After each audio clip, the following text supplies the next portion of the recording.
Good morning बच्चों। सिद्धार्थ शिक्षा सदन सीनियर सेकेंडरी स्कूल सोजित रोड, आपका तहे दिल से स्वागत है। और आज हम लेके हैं कक्षा 8 विषय सामाजिक विज्ञान, हमारे अतीत थर्ड, चैप्टर नंबर 4, आदिवासी, डीकू और एक स्वर्ण युग की कल्पना। हम पढ़ने जा रहे हैं। 1895 में बिरसा नामक एक आदिवासी को झारखंड जो है, झारखंड की राजधानी है रांची। झारखंड की राजधानी कौन सी है? रांची। झारखंड में छोटा नागपुर के जंगलों व गांवों में घूमते देखा गया। किसको? बिरसा नामक एक व्यक्ति को। कब? 1895 में। कहाँ? किस राज्य में? झारखंड। और झारखंड में कहाँ पे? छोटा नागपुर। अब जो छोटा नागपुर है, इसे भारत का रूर कहते हैं। भारत का रूर, भारत का रूर कहते हैं। रूर का अर्थ होता है कि यहाँ कोयले की खान है, कोयला बहुत ज़्यादा है। क्या है? कोयला ज़्यादा है। और ये रूर जो है, यूरोपीय महाद्वीप में जर्मनी में एक नदी का नाम है रूर। ठीक है ना? तो उसी प्रकार छोटा नागपुर में भी एक दामोदर नदी बहती है, और दामोदर नदी के आसपास जो है वो कोयला बहुत अत्यधिक मिलता है। और इस छोटा नागपुर को खनिजों का भंडार गृह भी कहते हैं। क्या कहते हैं? खनिजों का भंडार गृह। ये ध्यान रखना, छोटा नागपुर में। और राजस्थान को खनिजों का अजायब घर कहते हैं। ये भी ध्यान रखना, ठीक है ना? तो इसमें लोगों का मानना है कि ये चमत्कारी हैं। कौन? बिरसा। बिरसा ने भी कहा कि उसे भगवान ने लोगों की रक्षा और उनको दिकों करते थे बाहरी लोगों की गुलामी से आज़ादी कराने के लिए भेजा है। ये बिरसा ने कहा।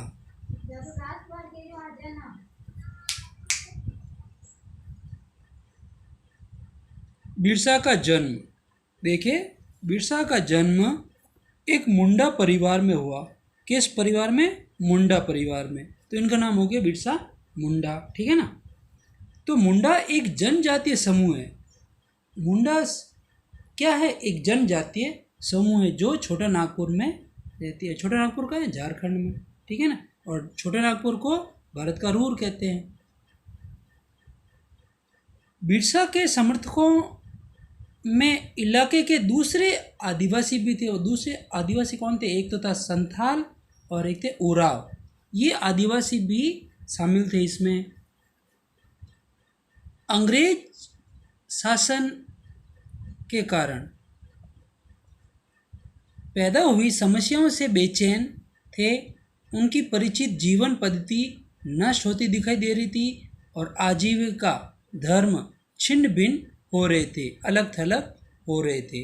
तो इसमें जो छिन्न भिन्न हो रहे थे, उसमें भी ये बताया गया कि अब इसमें ये चीज़ें बताई गई कि बिरसा किन समस्याओं को हल करना चाहता था। एक दूसरी बात, दिकू किन्हें कहा जाता था और वे बाहरी लोग कौन थे, और उन्होंने इलाकों के लोगों को गुलाम कैसे बना दिया। अंग्रेज़ों के राज में आदिवासियों के साथ क्या क्या हो रहा था, आदिवासियों का जीवन किस तरह बदल रहा था। अब ये इतने सारे प्रश्न अपने सामने आए, तो इस प्रकार हम इन सवालों के आंसर ढूंढने की कोशिश करेंगे, समझने की कोशिश करेंगे। अब देखिए, आदिवासी समाज। आदिवासी जो समाज है वो कबीलों के रीति रिवाज, कबीलों के जो रीति रिवाज, आचार विचार, रहन सहन, विवाह, आर्थिक, सामाजिक, ये इस प्रकार जो कल्चर था, वो रीति रिवाज और रस्में ब्राह्मणों द्वारा निर्धारित रीति रिवाजों, ब्राह्मणों द्वारा रीति रिवाज और जो है वो ध्यान रखना इसमें कि ब्राह्मणों द्वारा जो रीति रिवाज और रस्मों से अलग थी। ये ब्राह्मणों द्वारा जो रीति रिवाज बने हुए थे ना, उन सब से इनके रीति रिवाज और रस्में अलग थी। एक कबीले के सारे लोग कुटुंब के बंधनों में बंधे थे। कुटुंब यानी परिवार, कुटुंब यानी परिवार के बंधनों में बंधे थे। अर्थात आदिवासियों के बीच कोई आर्थिक और सामाजिक फर्क नहीं था। कोई आर्थिक और सामाजिक फर्क नहीं था। तो अब देखिए जनजातीय समूह किस तरह जीते थे, उनका जीविकोपार्जन कैसा था, वो किस प्रकार अपने जीविकोपार्जन के साधन के लिए कार्य करते थे, वो देखते हैं कि 19वीं सदी, कब 19वीं सदी तक देश के विभिन्न भागों में आदिवासी तरह तरह की गतिविधियों में सक्रिय थे। तरह तरह की गतिविधियों में सक्रिय थे। कुछ झूम खेती करते थे। अब वो झूम खेती क्या है वो देखते हैं। अब झूम खेती को घुमंतू खेती को कहा जाता है। घुमंतू खेती यानी घूम करके, यानी कि आज यहाँ खेती की तो ये खेती करने के बाद उस खेत को छोड़ देंगे, दूसरे खेत की तरफ चले जाएंगे और वहाँ पे जो वो फसल वगैरह वो थी उसको जला करके उसके राख उसमें खेतों में डालते थे। अब वो कैसे था देखिए। अर्थात अधिकांश जंगलों में क्या था कि इनके जो छोटे छोटे भूखंडों पर की जाती थी। अधिकांश जंगलों में छोटे छोटे भूखंडों पर, यानी कि क्षेत्रों पर, खेतों में छोटे छोटे खेत होते थे, मैदान होते थे, वो उस पर ये लोग ज़मीन तक धूप लाने के लिए, अब सूर्य के जो धूप है वो ज़मीन तक लाने के लिए क्या करते थे, पेड़ों के ऊपरी हिस्से काट दिए जाते थे। जो भी पेड़ होते थे, पेड़ों की जो टहनियाँ होती थी जिससे खेतों में छाया होती थी, वो उन पेड़ों की टहनियों को काट देते थे जिससे छाया नहीं और सीधे डायरेक्ट धूप हो। वहाँ पे ज़मीन पर उगी घास फूस जलाकर साफ कर देते। अब वो क्या करते कि जो जिस खेत को बो रहे हैं ना, वो उस ज़मीन में जो घास फूस थी, जिसको अपन खरपतवार भी कहते हैं, उस घास फूस को साफ कर देते थे और वे घास फूस के जलने पर पैदा हुई। अब वो घास फूस को क्या करते थे, जला देते थे।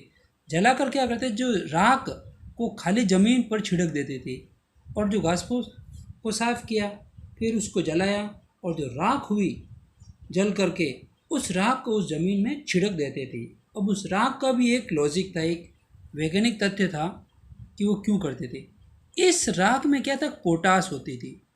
अब ये पोटास क्या करती है कि ज़मीन को उर्वरक बनाती है। पोटास होती थी जिससे मिट्टी उपजाऊ होती थी, जिससे उनके फसल भी अच्छी होती थी। वे खेतों को जोतने और ज़मीन और बीज रोपने की बजाय उन्हें बस खेत में बिखेर देते। अब देखो आजकल क्या होता है कि खेतों में निराई गुड़ाई करते हैं, साफ़ सफाई करते हैं, फिर हल वगैरह जोतते हैं और उसके बाद हल जोतने के बाद उनमें क्यारे वगैरह बनाते हैं और उसके बाद बीजों को छिड़का जाता था। लेकिन वो ऐसा कुछ भी नहीं करते थे। वो तो डायरेक्ट खेत में राख छिड़की और फटाफट उसमें वो हल्की फुल्की खोद देते थे। खोदने के बाद खेतों में को जोतते नहीं थे, नहीं बीज रोपते थे, उसमें डायरेक्ट वो बीज बस वो खेत में बीज बिखेर देते थे। तो इस प्रकार वो कार्य करते थे। तो फिर लगा कि ये झूम खेती है वो आदिवासियों के लिए ही ऐसी खेती होती है जिससे वो हर वर्ष घूम करके खेती करते रहते थे और इस झूम खेती में ही वो विश्वास रखते थे, जिससे कि उनको ये लगे कि ये झूम खेती आदिवासियों की खेती के नाम से भी जानी जाती थी और कई अन्य राज्यों में, अन्य देशों में इसको मिल्पा, रोका भी कहा जाता था। अब देखिए आगे कि जब ये झूम जो खेती है करते थे तो वो इसमें क्या था कि जब एक बार फसल तैयार हो जाती थी तो उसे काट कर वे किसी दूसरी जगह पर वो चले जाते थे। वो काट करके क्या करते थे, काट करके साफ सफाई करके वो दूसरी जगह पर चले जाते, उस खेत को छोड़ देते थे। वो उस खेत को क्या करते थे, वो छोड़ देते थे। अब देखिए आगे प्रतिभूमि। अब प्रतिभूमि क्या है, कुछ समय के लिए बिना खेती छोड़ देने वाली जमीन ताकि उसी मिट्टी दोबारा उपजाऊ हो सके। अब ये झूमिंग खेती में भी क्या करते थे कि एक बार उस खेत को बोया, बोने के बाद फसल काटने के बाद तो वो जहाँ धान घर ले जाते थे और उस ज़मीन को कुछ समय के लिए साल भर के लिए छोड़ देते थे। और क्यों छोड़ देते, तो उसमें भी कारण था कि उसकी मिट्टी उपजाऊ हो जाएगी, दोबारा फिर उस तरफ वो आते थे दूसरी बार। अब देखिए घुमंतु किसान, घुमंतु जो किसान थे वो किसान मुख्य रूप से पूर्वोत्तर यानी कि यूपी साइड में देख लेते अपन, और मध्य भारत के पर्वतीय व जंगली पट्टियों में रहते थे ज़्यादातर, ठीक है ना। कुछ शिकारी और संग्राहक, कुछ आदिवासी शिकारी होते थे और कुछ संग्राहक भी होते थे। कुछ शिकार करके अपने जीविकोपार्जन करते थे, कुछ जड़ी बूटियाँ, फल फूल ये इत्यादि जंगली जानवरों से, जंगली दवाइयों से वो संग्रह करते और बेचते और अपने जीविकोपार्जन चलाते थे। बहुत सारे, अब देखिए बहुत सारे इलाकों में आदिवासी समूह पशुओं का शिकार करके और अन्य उत्पादों को इकट्ठा करके अपना काम चलाते थे। अब जंगल में रहते थे तो जंगल में वो हर छोटी छोटी चीज़ों के बारे में वो जानकारी रखते थे, जानकारी रखते थे। तो इस प्रकार वो शिकार करके और वन्य उत्पादों को इकट्ठा करके अपना काम चलाते थे।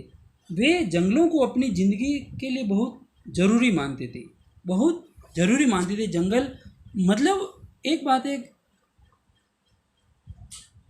जंगल होना उनके लिए एक वरदान था और जंगल होने भी चाहिए। इसके पीछे एक वैज्ञानिक तथ्य है कि वहाँ जंगल में ज़्यादा पेड़ पौधे होंगे तो बारिश होगी और बारिश से अन्न वगैरह सभी के लिए सुविधा होगी। तो वो ऐसा मानते थे कि जंगल होना जरूरी है। उड़ीसा के जंगलों में रहने वाला खोंड संप्रदाय, कौन सा संप्रदाय था, खोंड, क्या नाम था, खोंड संप्रदाय। उड़ीसा की राजधानी कौन सी है, भुवनेश्वर। कौन सी है, भुवनेश्वर, उड़ीसा की राजधानी, ध्यान रखना। उड़ीसा के जंगलों में रहने वाला खोंड समुदाय है और इस तरह के समुदाय के लोग टोलियां बनाकर शिकार करते थे।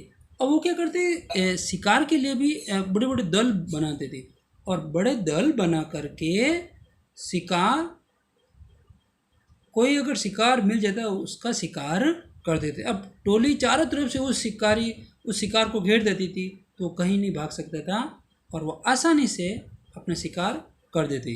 वे जंगलों से मिले फल व जड़ें खाते थे, जंगलों से फल फूल जड़ें इत्यादि वो खा लेते और इसी से उनकी सुधा शांत हो जाती थी, भूख शांत हो जाना।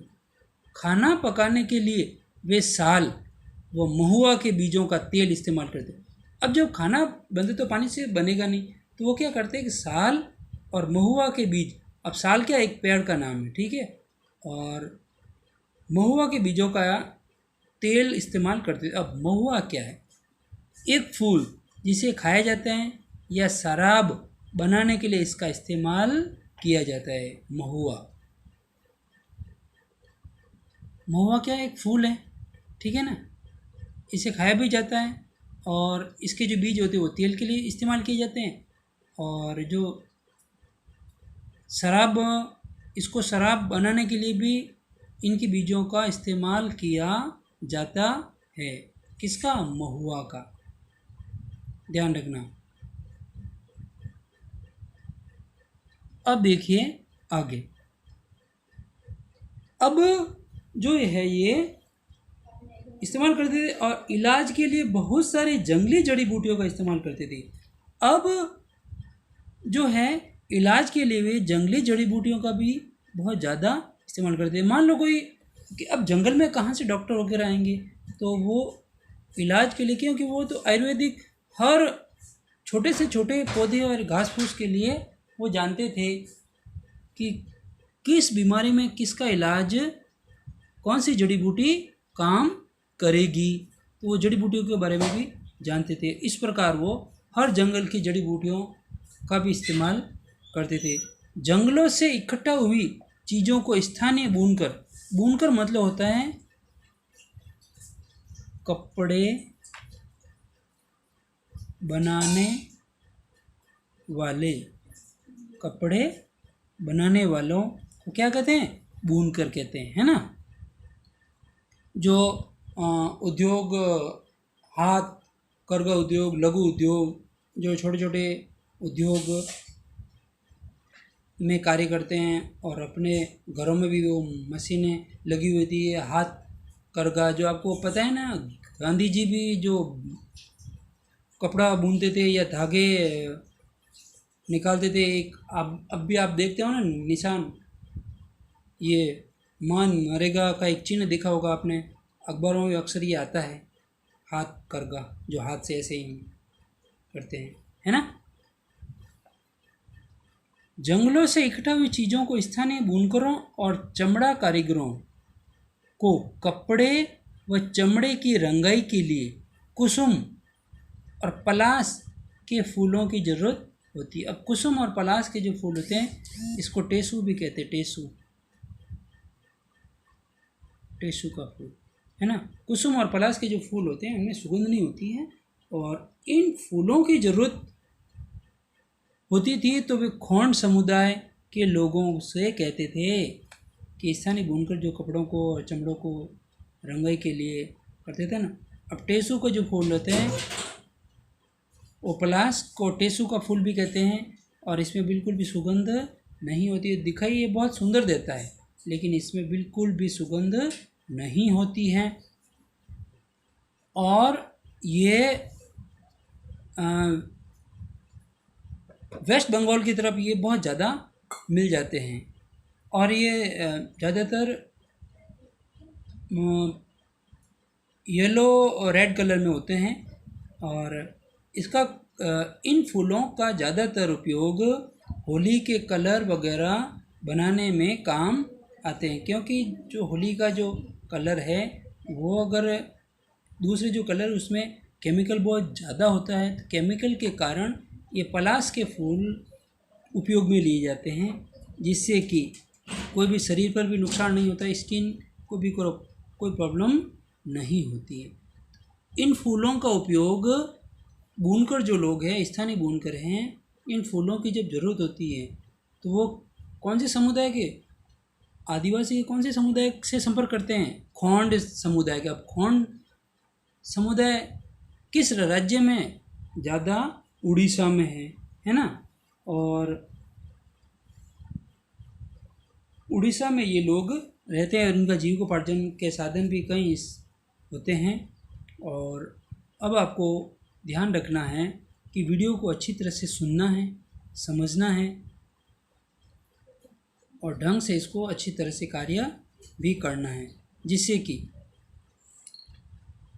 आप एक नहीं, दो नहीं, 3 बार सुने और ढंग से सुने और इन प्रश्नों को पहले अच्छी तरह से पढ़ें, सभी प्रश्नों को अच्छी तरह से पढ़ें। पढ़ने के बाद उत्तर आपको ढंग से देने हैं, आराम से पढ़ करके, समझ करके ये उत्तर देने हैं। वीडियो को दोबारा सुनना है, ये नहीं कि आप मेरे की का वेट करें कि ये सर के आंसर किए गए तो उससे देख के, लेकिन नहीं, ऐसा नहीं करना है। और प्यारे बच्चों, आप जो वीडियो देख रहे हैं, वीडियो का अच्छी तरह से लाभ भी उठा रहे हैं, तो आपसे एक रिक्वेस्ट भी है कि जिनकी भी स्कूल की फ़ीस बाकी है, प्लीज़ प्लीज़ प्लीज़ जमा कराएं और वीडियो का अच्छी तरह से लाभ लें और अच्छी राइटिंग लिखें, डेट लगाएं, और जो कॉपी आप वापस भेजें तो कॉपी पर नाम होना ज़रूरी है। प्रत्येक प्रश्न के बाद लाइन खींचना ज़रूरी है। Thank you.